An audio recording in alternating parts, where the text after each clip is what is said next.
Bonjour, Johan Brun. Vous êtes directeur adjoint de la médiathèque de Lormont et vous venez d'intervenir au colloque Patrimoine 2.0 organisé par l'agence ECLA et AEC. Les retours de l'expérience que vous avez menée dans votre médiathèque de mise à disposition des usagers de tablettes numériques. Alors, tout d'abord, est-ce que vous pourriez nous décrire cette médiathèque et son environnement? Alors, la médiathèque du Bois-Fleuri, elle s'intègre dans le pôle culturel du Bois-Fleuri qui est situé à Lormont, donc il y a un ensemble culturo-sportif, on va dire, pour faire simple. Lormont, c'est Lormont, c'est donc rive droite. Rive droite de Bordeaux. De Bordeaux, une commune d'environ 22 000 habitants, un petit peu moins, il me semble.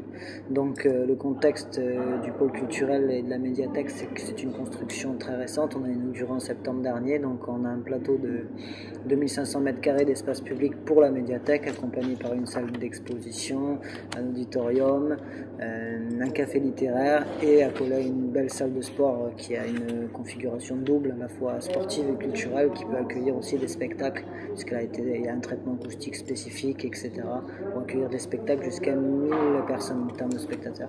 Alors justement, pourquoi cette expérience?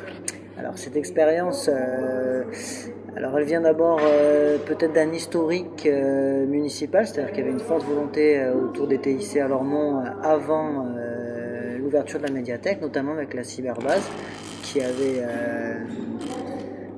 été active pendant de nombreuses années et qui avait un peu périclité suite à un incident malheureux, donc qui avait fermé. Donc dans l'équipe de multimédia de la médiathèque, on a récupéré un agent, Fabrice Casareggio en l'occurrence, qui était responsable de cette cyberbase, donc qui avait eu tout un passif de travail autour du numérique. Il y avait une volonté municipale politique aussi de travailler sur cet axe-là depuis des années déjà. Donc on a repris un petit peu ce flambeau à la médiathèque avec l'espace multimédia pour travailler autour des outils numériques au sens large et plus particulièrement autour des tablettes et des iPod Touch et des services qu'on pouvait mettre en place autour de ça. Mais vous auriez pu choisir des e-books et pas l'iPad. Pourquoi l'iPad particulièrement? Alors on a choisi l'iPad à Lormont. Par rapport à la qualité de l'outil, je pense d'abord, et à la diversité des possibilités qu'on avait avec. Pour nous, je pense, les e-books c'était trop restrictif, ça se bornait à un usage, et alors que l'iPad permet à la fois d'être utilisé comme interface e-books ou e-BD ou autre, mais peut aussi être utilisé pour d'autres applications, jeux, créativité ou autre encore. On peut tout imaginer avec l'iPad. Et vous avez choisi une stratégie particulière de mise en place dans la médiathèque? Comment ça s'est passé? On a choisi une stratégie de mise en place dans les locaux physiquement, donc de consultation sur place pour l'instant uniquement des outils. Et donc ils sortent pas, quoi. Donc pour l'instant ils ne sortent pas. Donc ça peut... Et si j'ai bien compris, ils sont même bien protégés. Voilà, ils sont bien protégés. On a fait un peu de prospective pour savoir comment est-ce qu'on pouvait mettre ces iPads à disposition sans risquer qu'on les vole, simplement. Donc on a trouvé des châssis plastiques qui permettaient d'enchasser les iPads de façon, on va dire que ce soit quelque chose de propre, quoi, de visuellement acceptable pour nous et pour le public, avec un système d'antivol en métal qui s'accroche à l'intérieur et qui est lui-même accroché vers une file métallique au pied des différents mobiliers.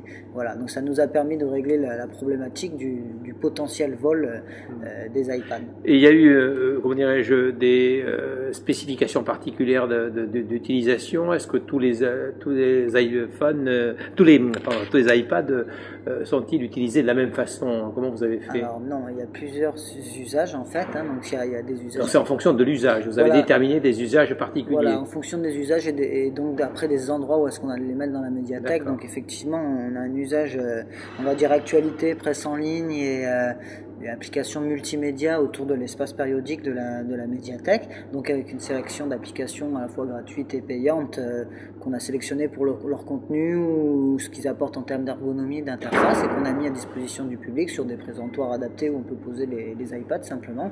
Et donc cet usage-là, c'est un des plus répandus dans la médiathèque. C'est ce qui marche le mieux aussi, c'est que les gens sont très curieux, consultent beaucoup tout ce qui est presse en ligne et applications multimédia, notamment les chaînes de télé par exemple. sont très consultés. Et après ça, on a notre usage, on utilise les iPads aussi comme outil de valorisation des productions de la médiathèque, donc les différents films, podcasts, visites guidées qu'on peut faire ou captations diverses qu'il peut y avoir parce qu'on a le matériel pour le faire. Et alors on utilise les iPads comme e-books? Alors on utilise les iPads comme une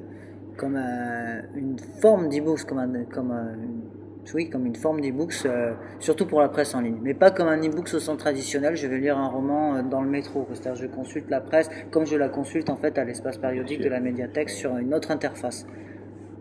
Et cette mise en valeur des produits de la médiathèque, vous pensez qu'elle est valorisée par les iPads? Alors, je pense que c'est valorisé par les iPads en partie.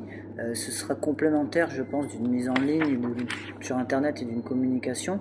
Mais cet usage est souvent est plus minoritaire, on va dire, que les usages de consultation de la presse et d'Internet.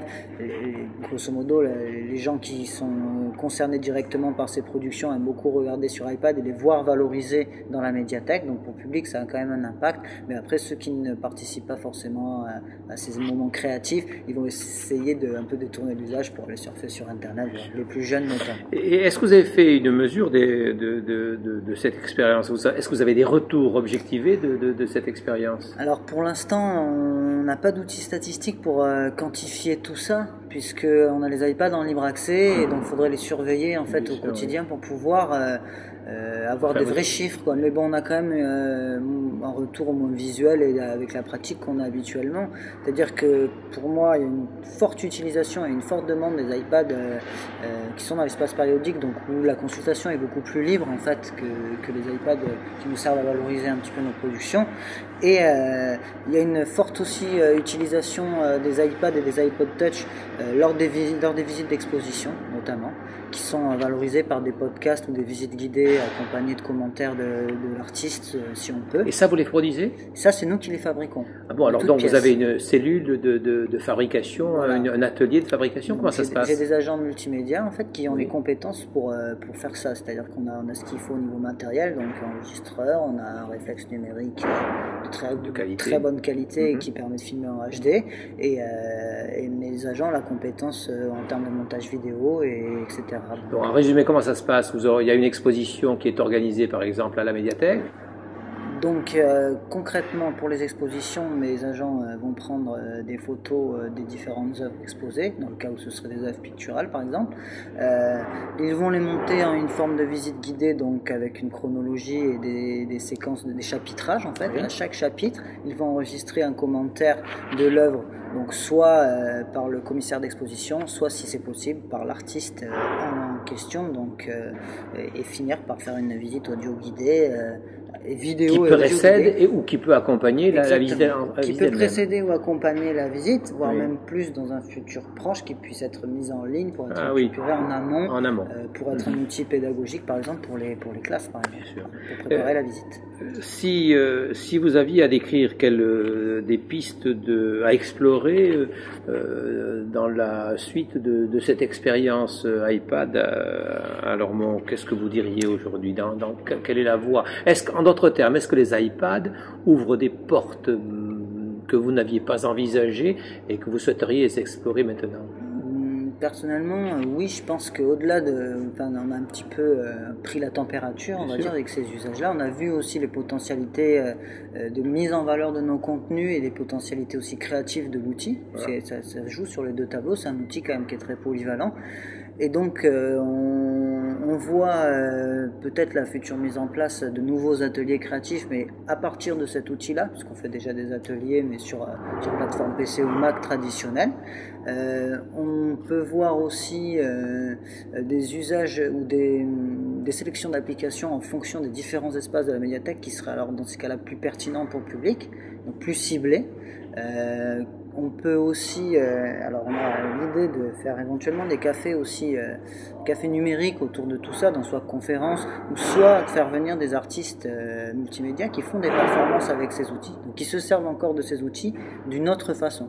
Par exemple, l'iPad pour faire de la musique, vous mettez 6 ou 7 iPads autour et vous jouez un morceau. Bon, il y a des artistes qui sont capables aujourd'hui de faire ça. Nous, on n'est pas à ce niveau-là, on va dire, en interne, mais bon, déjà, on crée des contenus. Voilà, et grosso modo, c'est à ça que je pense. Je ne sais pas si j'ai oublié quelque chose. Très bien. Écoutez, on va suivre un petit peu cette opération menée sur Lormont. Vous avez des velléités d'achat de nouveau d'un iPad? Pour l'instant, on est sur l'iPad 1, on a 6 si je ne me trompe pas, on a plusieurs iPod Touch. On voudrait peut-être investir dans les iPad 2 si c'est une possibilité financière, parce qu'il y a de nouvelles possibilités encore avec l'outil, mais on va rester pour l'instant sur cette phase d'expérimentation, là dans un avenir proche, mais on n'est pas du tout fermé à de nouvelles possibilités ou même de nouveaux outils qui pourraient sortir. Voilà. Très bien, merci beaucoup. De rien.